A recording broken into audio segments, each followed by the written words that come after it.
업종 공략 업앤다운. 오늘은 KTB투자증권 영업부 이성훈 과장과 함께하겠습니다. 어서 오십시오. 네, 안녕하십니까? 자, 먼저 오늘 상승이 기대되는 업종부터 화면으로 확인해 보시겠습니다. 자, 이성훈 과장이 꼽은 상승 전망 섹터는 배당주입니다. 또 다른 투자 대안이라고 코멘트해 주셨군요.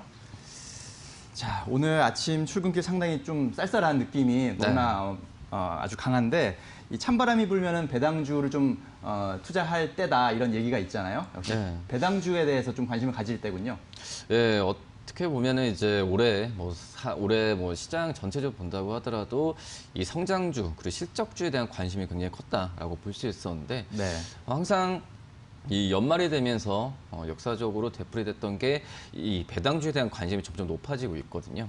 뭐 실질적으로 봤을 때도 이 코덱스 배당 성장 ETF 같은 경우가 최근 석 달 사이에 이 코스피의 그 상승률 코스피의 상승률 대비해서 크게 앞지는 모습을 좀 보여주고 있는데 우선 8월과 9월달, 10월달에 이 코스피 지수가 3.4%, 0.07%, 그리고 3.16% 상승할 때 배당 성장 ETF 같은 경우는 8월달에 10% 이상의 수익을 보여주었고요. 9월달 같은 경우 5.07%를 보여주면서 최근에 상승률을 본다고 한다면 코스피 대비해서 굉장히 좀 앞지른 모습을 좀 보여주고 있고 이렇게 좀 배당주들에 대한 부분에 있어서 좀 예년과 좀 틀린 부분이 우선 지금 배당주에 대한 이제 상장사들의 배당금을 늘리는 부분이 그 약간 좀 트렌드로 좀 자리 잡았다라고 볼 수 있겠는데 우선 주주 친화적인 모습도 있겠고 그리고 배당금을 높이는 부분이 어떤 주가 하락을 좀 막는 수단도 되지 않나 이렇게 좀 판단이 되고 있습니다. 물론 이제 배당금을 높여준다는 부분 같은 경우에는 그 자체 뭐 기업들이 어떤 향후에 그 실적에 대한 부분에 있어서 확신을 갖고 있는 상태에서 이 주주들과 신규 투자자들한테 어떤 자신감 있는 그런 모습을 보여주는 그런 수단으로도 활용되고 있기 때문에 이 주가에 대한 부양 측면에서 봤을 때도 이 주가 부양 측면에서 봤을 때도 이 기업들이 많이 이 배당금을 눌리는 모습을 보여주고 있고요. 또 올해 같은 경우는 전체 상장사들 봤을 때도 배당금은 작년 대비해서 줄어들 가능성이 큽니다. 어쩔 수 없는 부분이 코로나19 때문에 전체 상장사들의 매출 부분이 물론 상위 몇 개 기업들 빼고는 좀 줄었던 부분에 있어서 이 배당금은 좀 줄어들 가능성이 있는데요. 우선 163개 코스피 상장사들의 예상치를 본다고 하더라도 올해 안에 배당금 한 25조 5,300억 정도가 지금 예상이 되는데 작년에 25조 8천억이 넘었었거든요. 8,800억까지 갔었는데 이거 대비해서는 줄었다. 줄 가능성이 있다라고 볼 수 있겠는데 하지만 배당 수익률은 비슷해요. 뭐 2.4% 정도 비슷할 거라 보여주고 있는데요.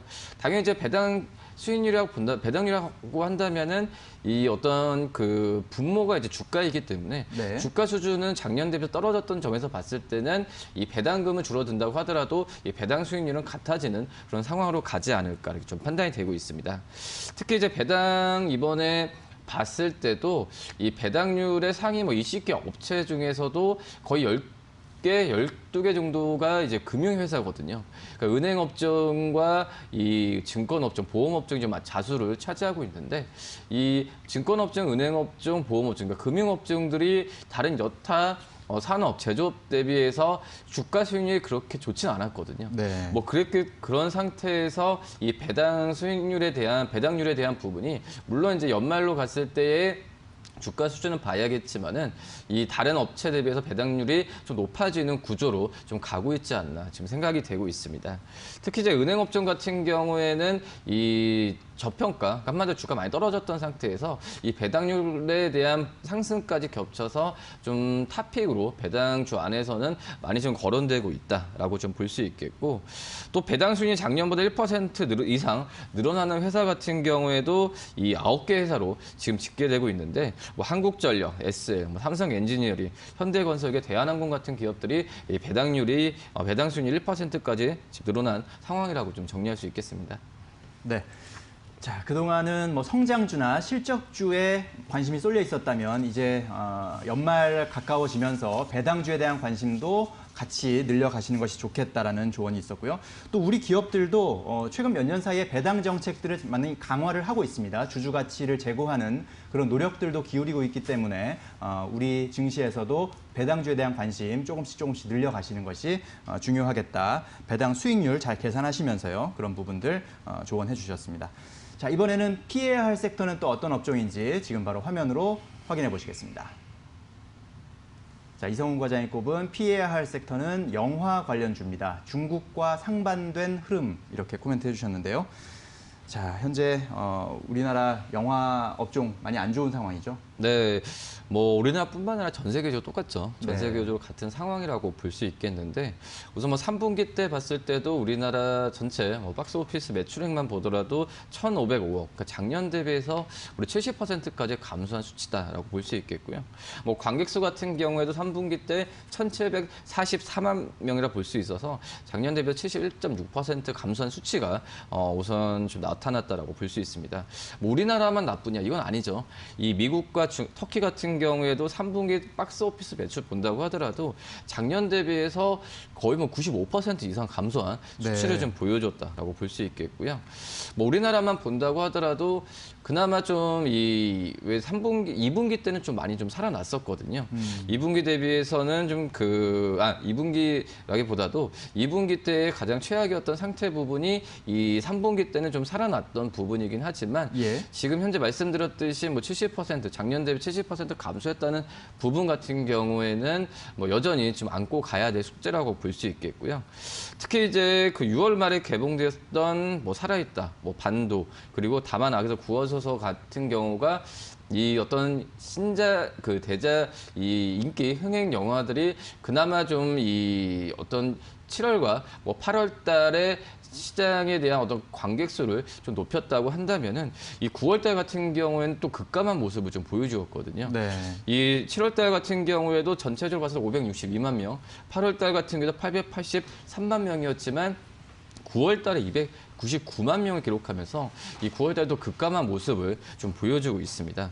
이 반면에 이제 다른 그 국가들과 틀리게 이 중국 쪽 같은 경우에는 영화 산업이 3분기 때 크게 좀 일어났던 부분이 있었는데 물론 중국 같은 경우에도 이 코로나가 시작되면서 1월 말에 영화관을 거의 뭐 잠정 폐쇄했었거든요. 네. 하지만 7월 20일부터 이 영화관의 입을 다시 한번 영화에 대한 그 극장을 다시 한번 재개하면서 급격하게 늘어났던 모습을 본다고 한다면 이 중국과 우리나라 간의 어떤 좀 그 상반된 흐름이 보여주고 있다라고 볼 수 있겠고 특히 이제 중국 같은 경우에도 국경절 이번에 좀 있었던 상황이었는데 우리나라 추석과 마찬가지로 중국의 국경절과 우리나라 추석이 거의 뭐 영화 1년 동안 봤을 때도 가장 큰 대목이라고 볼 수 있는데 뭐 중국 같은 경우에는 국경절에 대한 부분에 있어서 관객수의 큰 폭의 상승세를 보여줬지만 참 우리나라는 어떻게 보면은 작년 대비해서 거의 절반에 못 미치는 이런 그 어떤 이런 부분에 있어서 좀 상반된 흐름으로 있어서 좀 안타까운 부분이 있다라고 좀 판단이 되고 있고요. 지금 현재 그러면은 이제 이런 그 예정이 돼 있었던 이 대작 같은 경우도 지금 코로나19에 대한 부분 때문에 계속해서 좀 연기가 되고 있거든요. 그렇기 때문에 영화관에서 이 관객 수를 끌어모을 만한 어떤 모멘텀이 많이 부족한 게 사실이다라고 좀 볼 수 있겠습니다.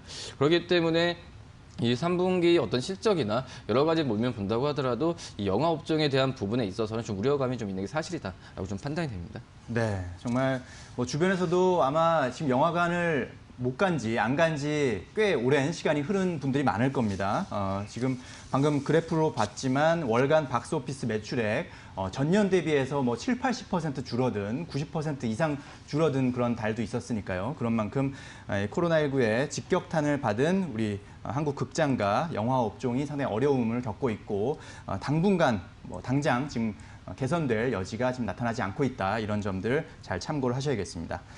자, 이제 오늘의 공략 종목 살펴볼 텐데요. 어떤 종목 갖고 오셨습니까? 네, 뭐 배당주를 제가 처음에 좀 말씀을 드렸는데 이 네. 배당주 안에서도 그나마 좀 실적에 대한 기대감이 크고 좀 대형주인 왜냐하면 이제 배당주 투자를 할 때 이 배당률만 보는 게나 또 주가도 봐야 되는 게 맞잖아요. 그런 점에서 봤을 때는 주가 측면과 이 배당률에 대해서 배당 수익률에 대해서 두 가지 어떤 장점을 갖고 있는 이 한국전력을 좀 말씀을 드리도록 하겠는데 네. 이 한국전력 같은 경우에도 이번 배당 수익률이 5.4% 정도가 지금 예상이 되고 있는 상태이고요. 특히 이제 그 3분기 때 영업이익이 2.8조 그리고 이 지배주 순이익 같은 경우도 1.7조 원인데 예상이 좀 되고 있습니다. 지금 현재 봤을 때도 이 영업이익 같은 경우가 작년 대비해서 126%까지 올라가는 부분이고 이 지배주 순이익 같은 경우는 작년 대비해서 무려 668%까지 올라갈 수 있을 만한 수치를 지금 증권사에서 전망치로 내놓고 있는 상태다라고 좀 볼 수 있겠고요. 물론 이제 지금 현재 봤을 때도 여름에 그렇게 덥지가 않았잖아요. 네. 뭐 그러면서 이 전력 판매량으로 봤을 때도 작년 대비해서 소폭 좀 낮은 모습을 좀 보여주었지만 뭐 하지만은 누진제나 누진제, 정규용 누진제 완화가 되고 또 S&P 한마디로 이 발전소 갖고 오는 이 원가에 대한 부분이 좀 S&P가 좀 낮아졌기 때문에 이런 한국전력의 호실적이 나오지 않았나 지금 생각이 되고 있습니다. 물론 이제 한국전력의 어떤 주가 측면으로 봤을 때도 이 정부 정책이 굉장히 좀 중요하거든요. 네. 이 정기요금 개편안이나 여러 가지 봤을 때도 연말에 이제 항상 이 정부가 정책을 펼쳤던 상황이기 때문에 그쪽으로 갈수록 이 연말로 갈수록 한국전력 주가가 떨어지는 부분이 분명히 있어요. 그런 부분 같은 경우도 주가에 지금 반영이 그전에도 좀 되지 않았나 판단이 되고 있지만 어느 정도 이 정부 정책에 대한 개편안 부분에 대한 리스크 부분은 주가에 지금 현재 많이 반영이 됐다라고 생각이 되고 있고 이 3분기 때 영업이익이나 여러 가지 본다고 하더라도 지금 정도 타이밍에 매수를 가져가도 괜찮지 않을까 이렇게 좀 판단이 되고 있습니다. 그렇기 때문에 지금 현재 어제 종가로 21,150원에 끝났는데요.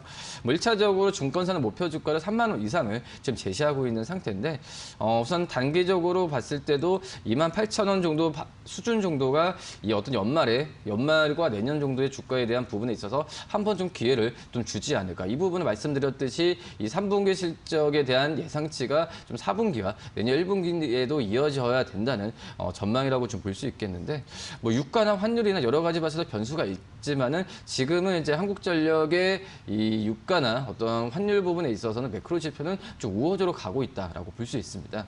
그렇기 때문에 어떤 그 28,000원의 목표 주가를 증권사보다 예측하는 부분보다 좀 낮게 좀 말씀을 드리도록 하겠고요. 손절가는 19,000원 말씀드리도록 하겠습니다. 네, 그렇군요. 자, 주가 측면 또 배당 측면 양 측면 모두 뭔가 호재가 있고 기대감이 나타나는 한국전력을 오늘의 핵심 공략주로 꼽아주셨습니다. 자, 상승 예상 업종으로는 배당주, 하락 예상 업종으로는 영화 섹터를 꼽아주셨는데요.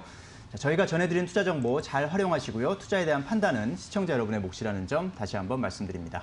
네, 이성훈 과장님 오늘 말씀 잘 들었습니다. 감사합니다. 네, 감사합니다.